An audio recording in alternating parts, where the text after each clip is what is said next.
আপনারা জানেন এই ক্ষণজন্মা যুগপুরুষ দেশের এক ক্রান্তিকালে এদেশে রাজনীতি এবং রাষ্ট্র ক্ষমতার পাদপ্রদীপের আলোয় উদ্ভাসিত হয়েছিল।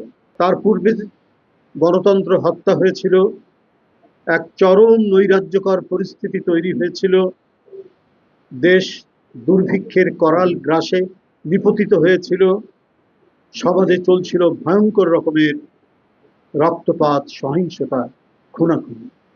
স্বাধীনতা উত্তর সেই ক্রান্তিকাল অতিক্রমণের এক পর্যায়ে জনগণ এবং সিপাহীরা যৌথভাবে দেশে এক শান্তিময় পরিবেশ তৈরির প্রত্যয় নিয়ে শহীদ রাষ্ট্রপতি জিয়াউর রহমানকে নেতা হিসাবে তারা গ্রহণ করেন এবং জিয়াউর রহমান রাষ্ট্রপতিতে আসেন।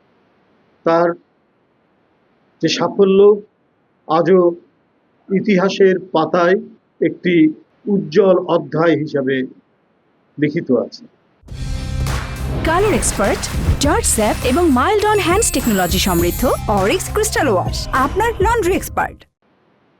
এদেশের দল মত নির্বিশেষে তার আমলের স্বস্তি, শান্তি, আইনের শাসন ফিরিয়ে নিয়ে আসার যে তিনি দৃষ্টান্ত দেখিয়েছেন এটি বিরল। দেশকে সমৃদ্ধির পথে এগিয়ে নিয়ে যাওয়ার জন্য যে যুগান্তকারী তিনি পদক্ষেপগুলো গ্রহণ করেছেন তা আজও মানুষের মনে অম্লান হয়ে আছে, মানুষের মনে সেটা আজও গেঁথে আছে। তিনি উৎপাদন বৃদ্ধি থেকে শুরু করে মানুষের কর্মসংস্থান, বিদেশে কর্মসংস্থানের জন্য মানুষ প্রেরণ এবং নানাবিধ কর্মপন্থা তিনি গ্রহণ করেছিলেন। কৃষি উৎপাদন দ্বিগুণ করেছিলেন নানাবিধ সংস্কার কর্মকাণ্ডের মধ্য দিয়ে। তিনি খাল কাটার মতো একটি যুগান্তকারী পদক্ষেপ গ্রহণ করেছিলেন। কিলোমিটারের পর কিলোমিটার তিনি খাল কেটেছেন, 1600 কিলোমিটার খাল কেটেছেন।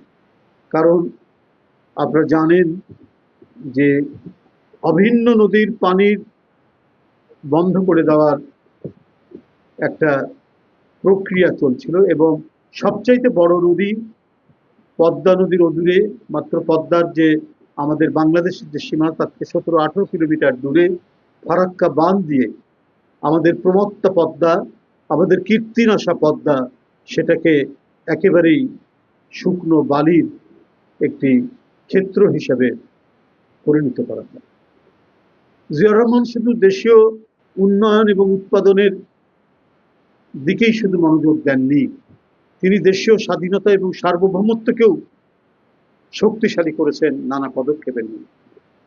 তিনি ফারাক্কার প্রভাবে যে ক্ষতিকর পরিস্থিতি তৈরি হচ্ছে, বিরান হচ্ছে আমাদের কৃষির ক্ষেত, আমাদের পদ্মার সাথে সংশ্লিষ্ট যে নদীগুলো, ডিস্ট্রিবিউটরি এবং ট্রিবিউটরি যে নদীগুলো, উপনদী, শাখা নদীগুলো শুকিয়ে যাচ্ছে, এই সমস্ত পরিবেশ নিয়ে বাংলাদেশের দক্ষিণ পশ্চিমাঞ্চল, উত্তর অঞ্চল যে শুকনো হয়ে যাচ্ছে, তিনি এটার জন্য সংগ্রাম করেছেন নেপথ্য থেকে মওলানা ভাসানীর নেতৃত্বে, এবং তিনি এই ন্যায্য হিস্যার জন্য এই বিষয়টিকে তিনি আন্তর্জাতিক দরবারে নিয়ে গিয়েছেন, আন্তর্জাতিকভাবে সেটাকে তিনি তুলে ধরেছেন।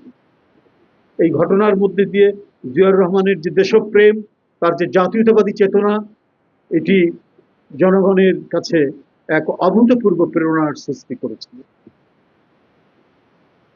তিনি সেই স্বল্প পরিসরের মধ্যেই একটি জাতিকে, একটি দুর্ভিক্ষ পীড়িত দেশকে, একটি হতাশাগ্রস্ত জাতিকে তিনি আশার আলোয় উদ্ভাসিত করেছিলেন।